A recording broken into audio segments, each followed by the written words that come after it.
Hi everybody, this is Pam again, and I'm again a morning at my work desk that I do my art in.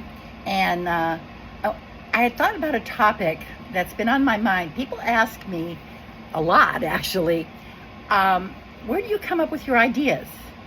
How does that happen? And I know all of you, either how you come up with it, everybody comes up with it in their own way, but maybe because I've won the way I have and because of the types of pieces I do, which are kind of out of the box, the thought process, how did you do that? Well, recently I kind of did that process. I was aware that I was doing it, so I thought, right in the middle of it, I thought, oh, let me talk about how I did this process. But in order, of course, this is sort of a storytelling time. Whether you're going to be interested or not, I don't know. But anyway, I want to tell you, I want to go back a little bit. I want to go back at least 5 or 6 years. And I was at, I don't know if I was at Words in Arizona, where they bring the gourds, or if I was at here in California, Wellburn. But I had seen, let's just look at raw gourds. And one of the things that I had seen was a raw gourd that looked to me like kind of a snake. See that? And only didn't look like this. It was just the raw gourd, never going to be opened. And I had it. And at one point, I went outside and I hung it on a tree in my backyard because I thought it was kind of cool.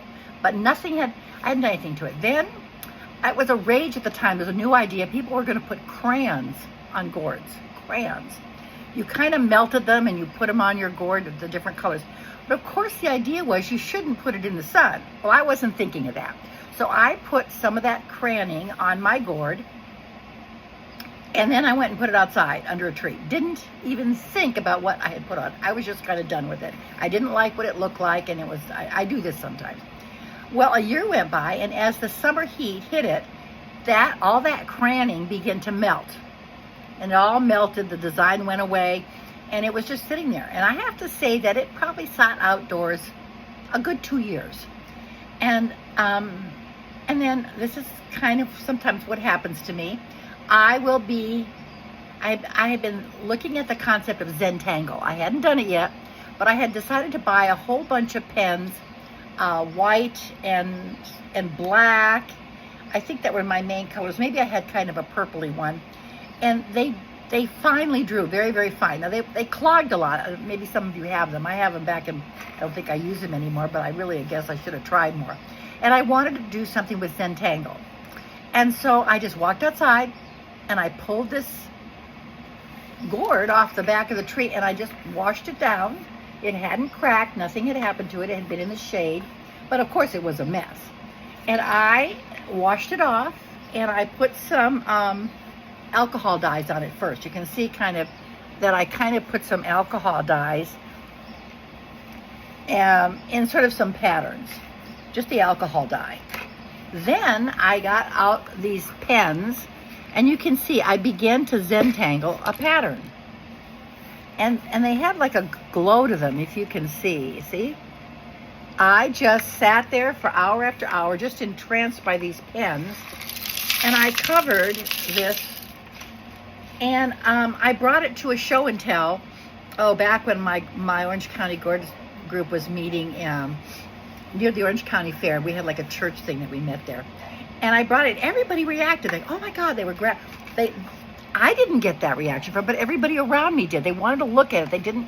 They liked, I guess, this whole patina. And then I had taken black, I guess, sewing pens, and I cut them off shorter. And then I began to put them in. So see, because I wanted a 3-dimensional in there. That with this metallic look, everybody just really reacted to it. I thought, well, I didn't get that. And at the time it was like, you're not going to win anything. People don't like snakes. Well, judges are not supposed to like or not like something. But so I put it in a competition. And I can't even remember which one it was, but I think it was one where we did it with the wood carvers, but it was a number of years ago. And, or I put it in Words. I can't remember. Maybe it was at Words. And at the time I was advanced. I had not made masters yet. I was in advanced, and I put this under painted. And I don't often paint, but I thought this Zentangle was mostly painting, and so I did. And it won for painting. It didn't win the whole division, but it won for painting in advanced. So it kind of solidly put me in that advanced category.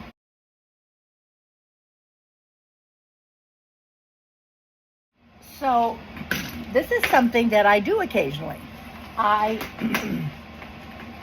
find something old that's been sitting around I have a studio in my garage too, and I do something with it. Well, recently I was kind of like in between what I was going to do, and I began to realize that we all have taken classes, right? And so I had taken some classes, and one of them was a really long time ago, and it had been a class. I'm going to kind of I'm going to show you here in a minute. I'll talk about them. I'm going to talk about, I pulled these out. One of them was in a bin in my garage, and it was a southwestern cactus kind of idea.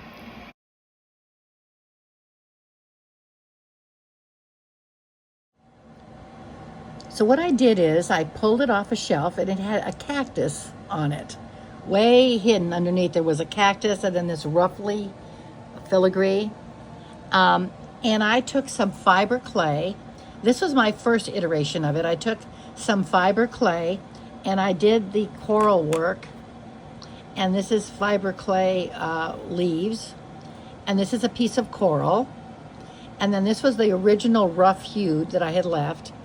And then underneath here, but you can't see it anymore, there was part of a cactus. So I began to make it look more like ocean. And it sat that way without this part of it for several years.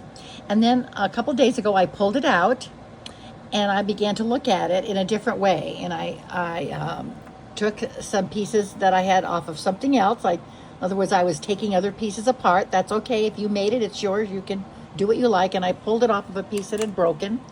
And then I began to think, this is the idea of an ocean tide pool. And then I put the frog here, but the frog is not part of the ocean. And then I thought to myself, well, but it's a pond. And then I came up with the idea that I was going to meld these two ideas of a pond and the ocean tidal pool. And so this is where I've gotten so far. And I'm going to be putting other things on it. My idea is I probably am going to take something like this, and I'm going to be putting it on. I also think what I'm going to do is I'm going to get reeds and cattails and pull this up in the center to represent freshwater. And so that's my thought process.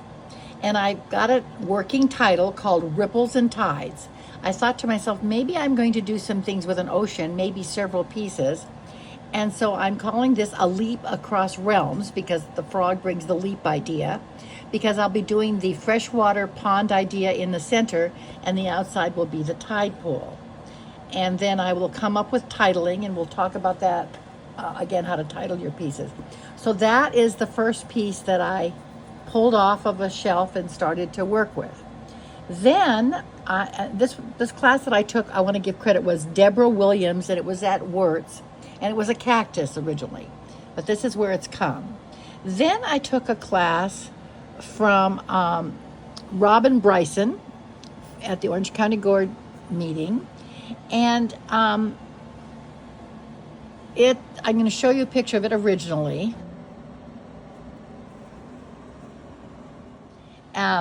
And then it just sat because it was just sat with nothing happening. Well, then I had taken a class from Stacy Holtz on UV resin and bubbling.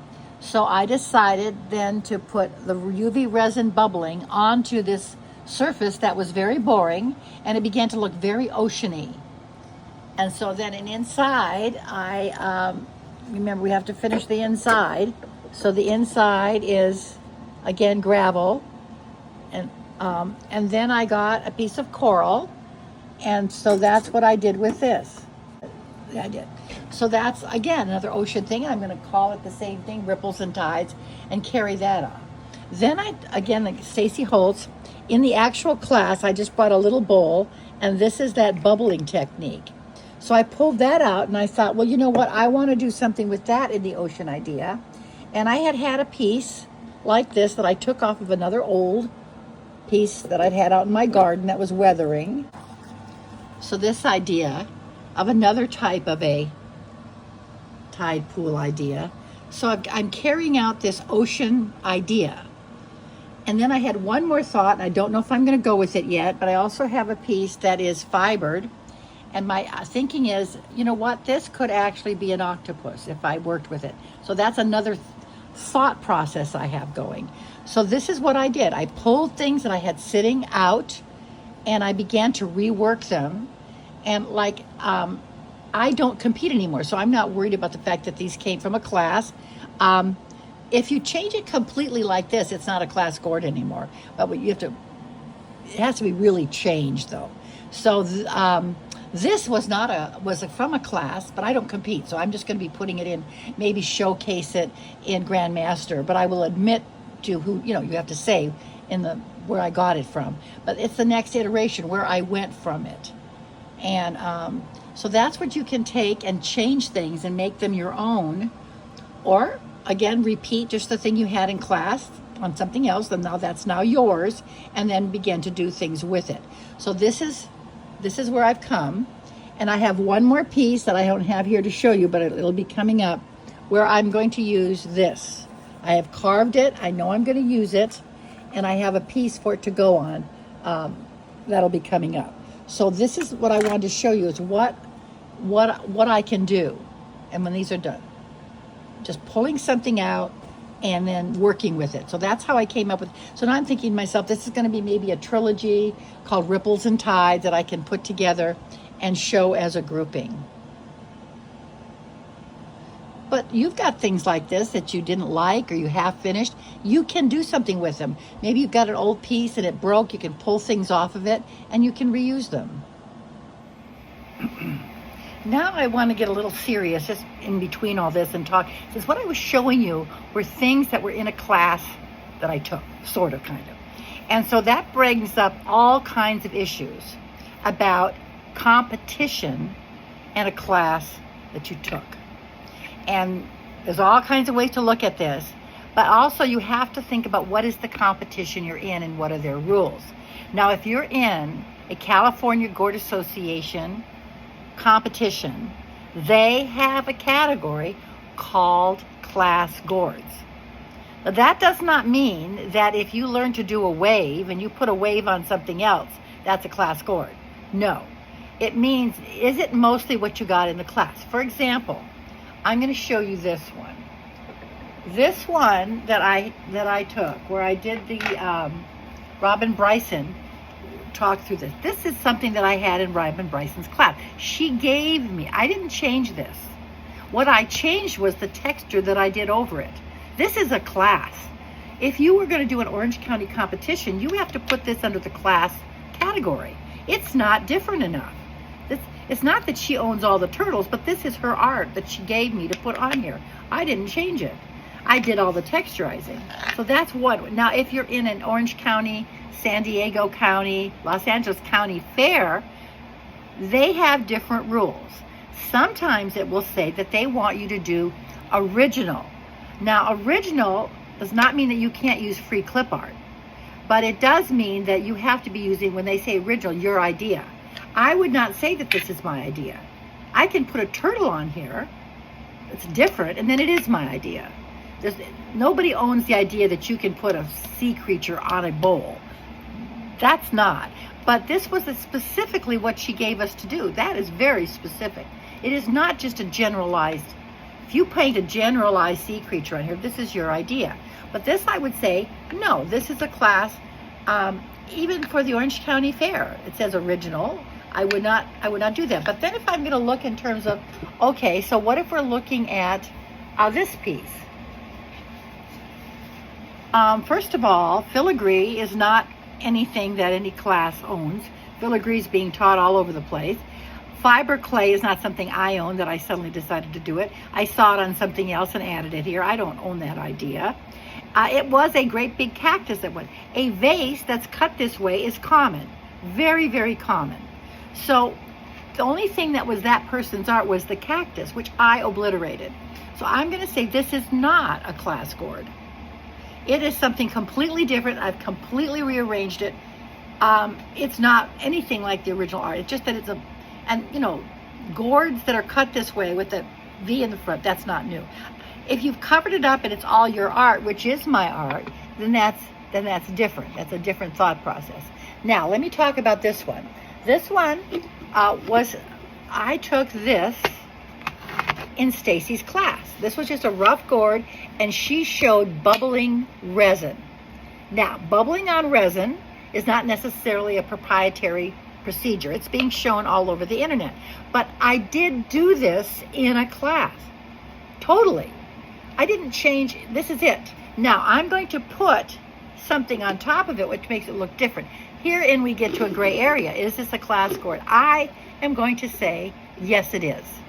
To the degree that this came from that class. I did not change it enough.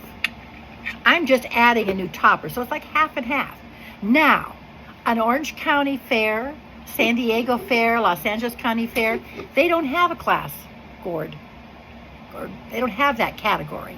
But this probably could go in because this is mostly my art, which is what I did here.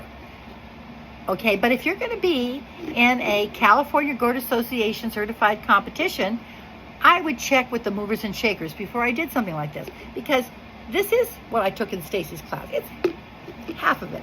Now, I should, if I want to use this, bowls are free. I can get another bowl, do it a different way, stick this on it, and then it's not a class gourd anymore. But I'm saying that because I'm taking this directly, I don't feel comfortable if I was going to put it in a competition.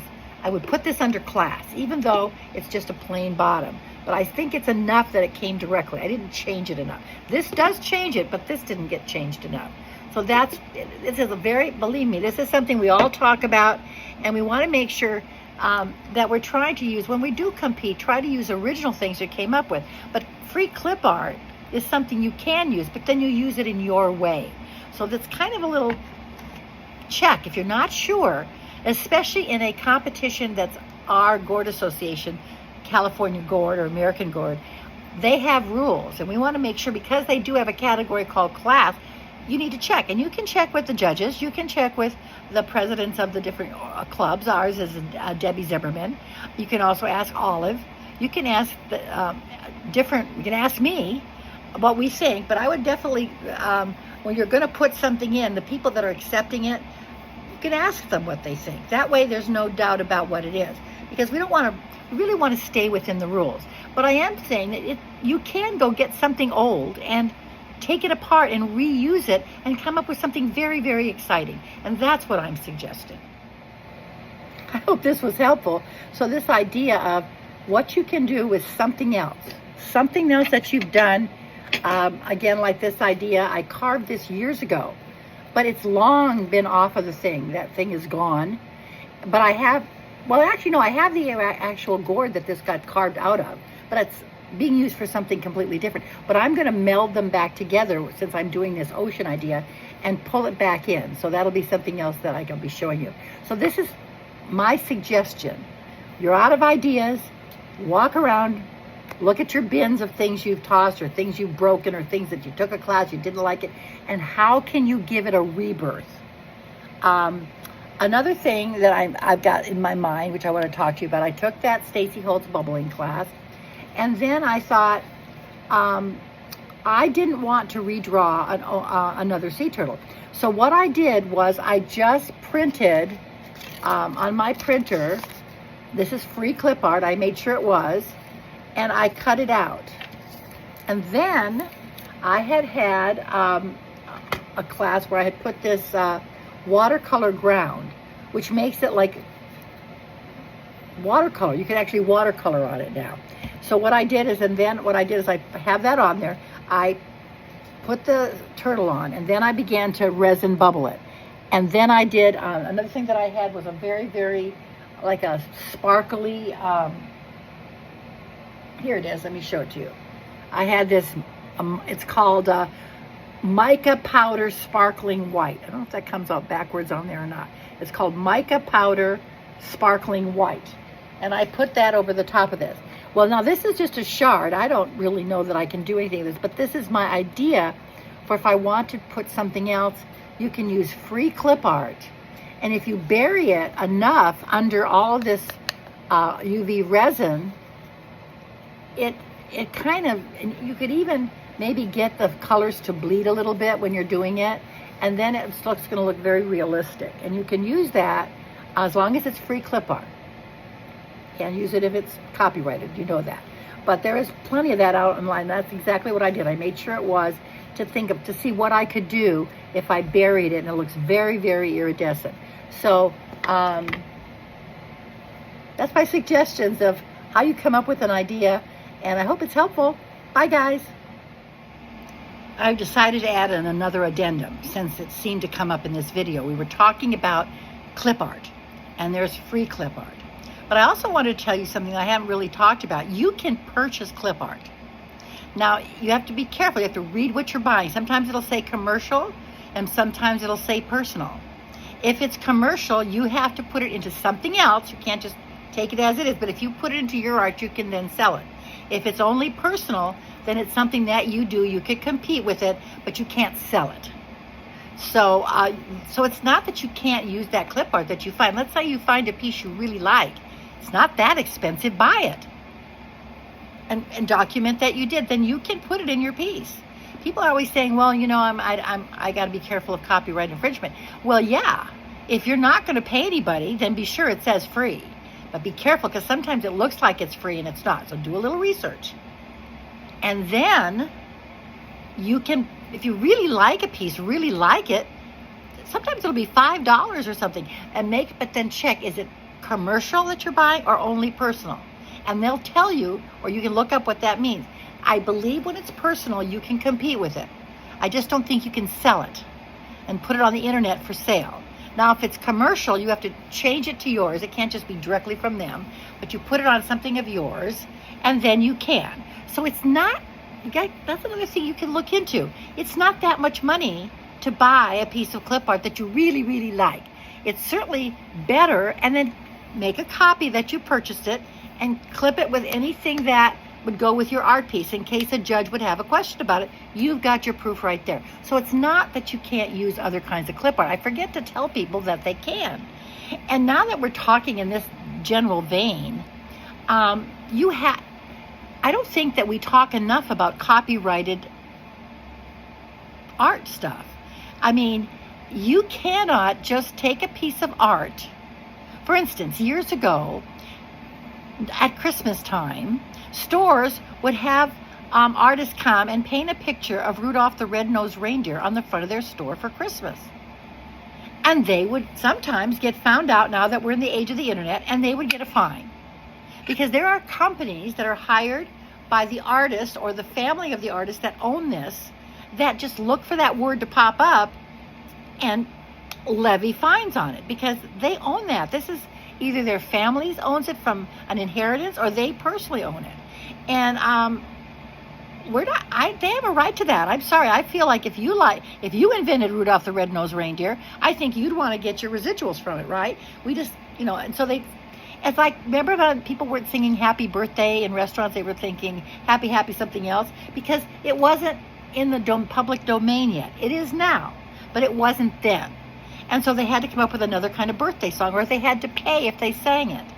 Well, the same is with different kinds of clip art. You cannot put a Grinch on something that you've made and sell it like Christmas decorations. Well, some people do. You're going to say, oh, I see it all the time. You can till you get caught. And certainly if you put it on a site, Etsy or whatever it is, they're looking for that. They're going to find you. They're going to fine you. And it's not a little fine. And you will end up having to pay it. Because you sold it. So stay away from Disney, stay away from the Grinch and all that stuff, because you don't have a right to that. Unless you want to pay for that. I don't know how much it costs to use it, but I see all the time. I go to these fairs and people have put all kinds of grinchy things on Christmas ornaments. And it's always okay until the day that it isn't. Because, oh, I've got away with it for years. Well, maybe you did. Just remember, Big Brother's watching on streaming. They're looking. They have algorithms that just pick up these names, and then they go looking. They hire companies. That's all the company's job is, to find people using copyrighted materials that they shouldn't be. For instance, somebody's song at a baseball game. Not even a Little League game. You cannot do that. You have to. It has to be in the public domain. There's many songs that are. So in that same vein, we had a similar thing happen a couple years back, where we had someone that used on their art. They used a picture. They carved a picture of Frida Kahlo. Well, you say, well, what do you mean? How did you know? How would that be? Well, here's the thing about Frida Kahlo. Her main art was herself. She kept painting herself. So it's very hard to find a picture of Frida Kahlo that's public domain that you can copy. Because usually, and the one that we had, the person, the minute I saw it, it was the most famous picture of Frida Kahlo that she painted ever. It's the one, if you know anything about her, she has those 2 Black Panthers next to her. Well, the person just didn't do the Black Panthers and did that and carved it onto a gourd. Well, if it's only for your personal use, that's perfectly fine. But if you put it where we're going to put it on the internet and show it, no. Because even though you don't see direct money, there's advertising in some way. So you can't take just about any of her personal pictures of her. If you can find one that isn't. It used to be also painting Elvis Presley on velvet and stuff like that. The families own the rights to the people's images. Now, it's not, I don't know if you want to, from memory, sketch somebody's face, if that's allowed. I'm not a lawyer. I don't know all that. I do know that you cannot just take a famous person that you want to put on your work and take that picture and put it on your work. No, that's probably a copyrighted photo. Not too long ago, I also was at a competition and I saw somebody had put that famous picture of the sailor kissing the nurse where she's, bent backwards. No, that is not in the public domain yet, I do not believe. You can't use that because somebody owns that. The famous Vietnam one where the little girl's running down the middle of the road and she's got napalm and she doesn't have any clothes on. Well, you probably won't use it, but somebody can't take that picture, put it into some other art and use it yet until it goes in the public domain. And you can look for what's in the public domain because as it becomes available, you can find that out by just doing a little research. So you have to be careful. When you're going to do your art, make it as original as you can. Of course, now I suppose somebody could have taken a photograph of a rose and then you do some of them are hard. You can do pretty much every flower you want. But if somebody did a very stylized rose that everybody knows about, and then you copied that stylized rose like theirs, they probably own that. I believe there was one where somebody even used 3 pine trees that were in a certain way, but those pine trees were a symbol, a national monument kind of thing that everybody knows about them, and the person used that. No, that's somebody's logo. They'd already, that's their art, and you can't use that. So you have to be careful. Just be careful when you're doing, the American flag, that's in the public domain. American eagle, public domain, unless it's a specific bald eagle that someone has done as their art and you see that and then you decide to depict it on yours. That's different. All bald eagles aren't the same. If they're very stylized and they say, look, this is mine. You can tell that I did this. So I'm not a lawyer, but I'm just trying to give you some warnings about what you're doing. And we have so much to pick from in our art. We really don't have to start taking things off the internet that are very visible people. I would not do that anyway. Now, if you're going to do, like a lot of people want to do indigenous people, the head of an indigenous person, unless that was not a famous one, that somebody has owned that actual picture, you can make a picture of a headdressed indigenous person. You just have to make sure that it's your interpretation and you didn't take it off of a photograph of a photographer who owns the rights to that. And you know what you got it off of, and you know if you've stylized it or whether you've copied it verbatim. It's the same thing as what we all could do a rabbit. We all could do a rabbit unless there's some rabbit somewhere that's very stylized and people see it and they go, oh, that's their rabbit, then you can. So that's what we're talking about. So think about if you want to use some clip art, just buy it. If you're not absolutely certain it's free, it will not be that much money, especially, not if it's just for your own use, but if you're going to start selling something, be careful that you're not selling somebody else's idea. I'm not trying to be Debbie Downer here. I'm just trying to be having you all be informed. Check what you do so you don't get yourselves in trouble. And there's so much in art that we really don't have to do something like that. Can I also just give you a quick reminder to do the thumbs up, which is like. Just quickly, can you please do that? And if you haven't subscribed, think about it. It doesn't cost you anything, but you can subscribe. And also, rather than making a comment in my email, which some of you will like to do, which is fine, could you make a comment in here? Because that's where I really look at it and can answer it. So thanks if you can. Bye.